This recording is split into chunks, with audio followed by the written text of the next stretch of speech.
50-year interest-free loan is proposed this year to support those milestone-linked reforms by the state governments.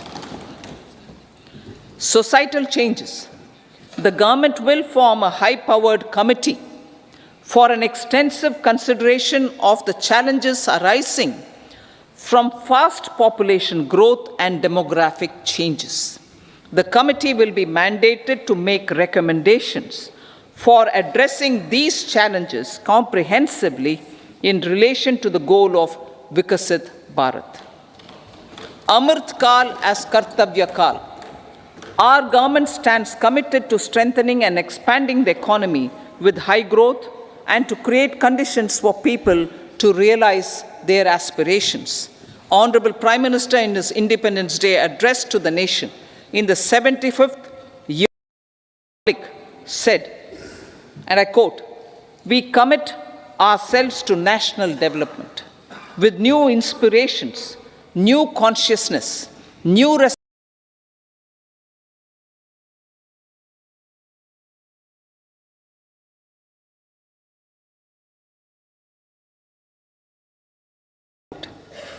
Every challenge of the pre-2014 era was overcome through our economic management and our governance. These have placed the country on a resolute path of sustained high growth. This has been possible through right policies, true intentions, and appropriate decisions. In the full budget in July, Honorable Speaker, our government will present a detailed roadmap for our pursuit of Vikasit Bharat.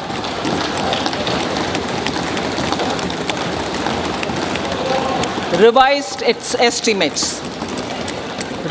estimates of 2023-24. The revised estimate of the total receipts other than borrowings is 27.56 lakh crores of rupees, of which the tax receipts are 23.24 lakh crore rupees. The revised estimate of total expenditure is 44.90 lakh crore rupees. The revenue receipts at 30.03 lakh crore rupees are expected to be higher than the budget estimate, reflecting strong growth momentum and formalization in the economy. The revised estimate of the fiscal deficit is 5.8% of GDP, improving on the budget estimate, notwithstanding moderation in the nominal growth estimates. Budget estimates for 2024-25. Coming to the year 2024-25, the total receipts other than borrowings and total expenditure are estimated at 30.80 and 47.66 lakh crore rupees respectively.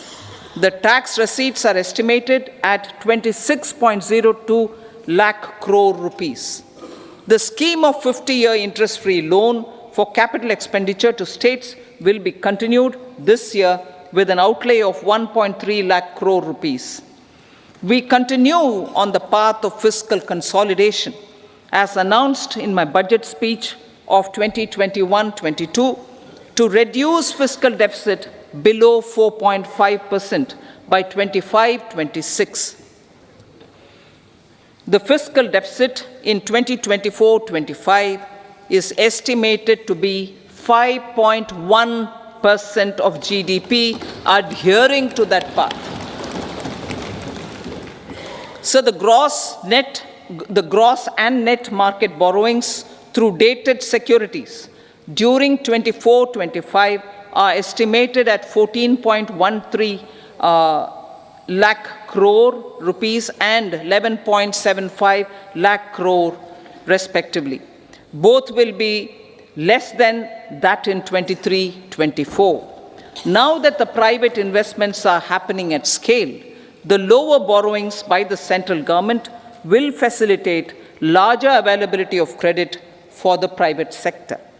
Vote on account. I'll be seeking vote on account approval of the Parliament through the appropriation bill for a part of the financial year 2024-25. I will not be. Honorable Speaker, sir, over the last 10 years, the direct tax collections have more than trebled and the return filers swelled 2.4 times.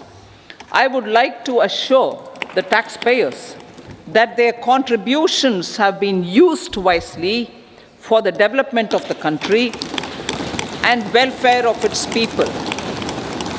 I appreciate the taxpayers for their continued support. The government has reduced and rationalized tax rates. Under the new tax scheme, there is now no tax liability for taxpayers with income up to 7 lakh rupees, up from 2.2 lakh rupees in the financial year 2013-14. The threshold for presumptive taxation for retail businesses was increased from 2 crores to 3 crores. Similarly, the threshold for professionals eligible for presumptive taxation was increased from 50 lakh rupees to 75 lakh rupees. Also, corporate tax rate was decreased from 30% to 22% for existing domestic companies and to 15% for certain new manufacturing companies. Honorable Speaker, sir, in the last 5 years, our focus has been to improve taxpayer services. The age-old jurisdiction-based assessment system was transformed with the introduction of faceless assessment and appeal, thereby imparting greater efficiency, transparency, and accountability. Introduction of updated income tax returns, a new Form 26AS, and pre-filling of tax returns have made filing of tax returns simpler and easier. Average processing time of returns has been reduced from 93 days in the year 2013-14 to a mere 10 days this year, thereby making refunds faster. Indirect taxation. By unifying the highly fragmented indirect tax regime in India, the GST has reduced the compliance burden on trade and industry. The industry has acknowledged the benefits of GST. According to a recent survey conducted by a leading consulting firm, 94% of industry leaders view the transition to GST as largely positive. According to 80% of the respondents, it has led to supply chain optimization, as elimination of tax arbitrage and octroi has resulted in disbanding of checkposts at the state and city boundaries. At the same time, tax base of GST more than doubled, and the average monthly gross GST collection has almost doubled to 1.66 lakh crores this year. States too have benefited. States' SGST revenue, including compensation released to states in the post-GST period of 2017-18 to 2022-23, has achieved a buoyancy of 1.22. In contrast, the tax buoyancy of state revenues from subsumed taxes in the pre-GST 4-year period of 2012-13 to 2015-16 was a mere 0.72. The biggest beneficiaries are consumers, as reduction in logistic cost and taxes have brought down prices of most goods and services. We have taken a number of steps in customs to facilitate international trade. As a result, the import release time declined by 47% to 71 hours at inland container depots, by 28% to 44 hours at air cargo complexes, and by 27% to 85 hours at seaports over the last 4 years since 2019, when the national time release studies were first acted. Tax proposals. As for tax proposals, in keeping with the convention, I do not propose to make any changes relating to taxation and propose to retain the same taxes for direct and indirect taxes, including import duties. However, certain tax benefits to startups and investments made by sovereign wealth or pension funds, as also tax exemption on certain income of some IFSC units, are expiring on 31/3/2024. To provide continuity in taxation, I propose to extend the date to 31/3/2025. Moreover, in line with our government's vision to improve ease of living and ease of doing business, I wish to make an announcement to improve taxpayers' services. There are a large number of petty, non-verified, non-reconciled, or disputed direct tax demands,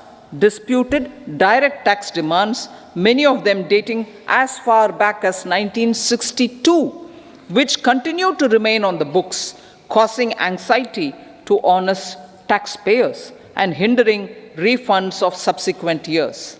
Honorable Speaker, sir, I propose to withdraw such outstanding direct tax demands up to 25,000 rupees pertaining to the period up to financial year 2009-10 and up to 10,000 rupees for financial years 2010-11 to 2014-15. This is expected to benefit about 1 crore taxpayers. 1 crore taxpayers would benefit out of this. Economy then and now. In 2014, when our government assumed the reins, the responsibility to mend the economy step by step and to put the governance systems in order was enormous. The need of the hour was to give hope to the people, to attract investments, and to build support for the much-needed reforms. The government did that successfully, following a strong belief of nation first. The crisis of those years has been overcome, and the economy has been put firmly on a high, sustainable growth path with all-round development. It is now appropriate to look at where we were then.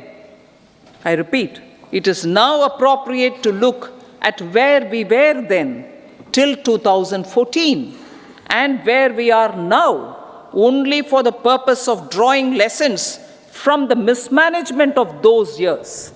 The government will lay a white paper on table of the House.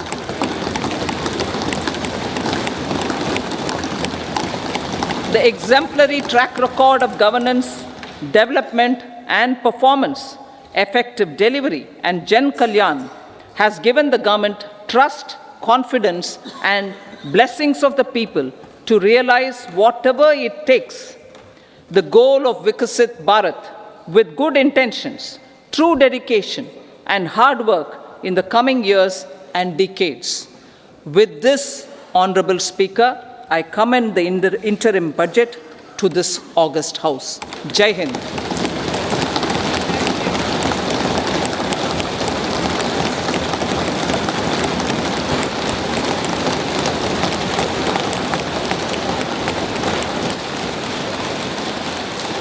Item number 2 Shrimati Nirmala Sitharaman जी।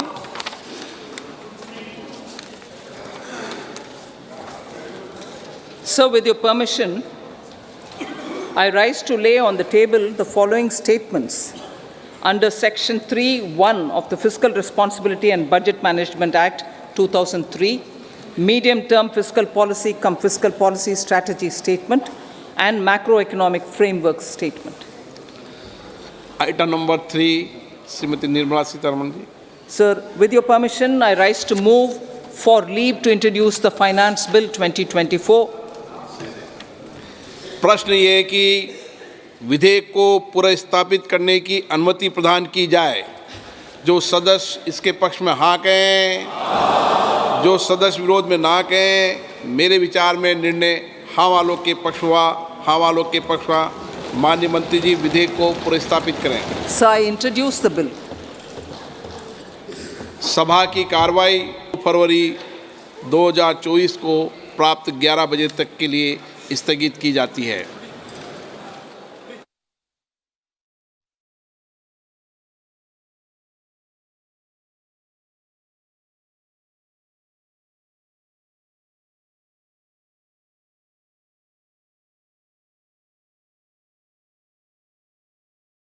और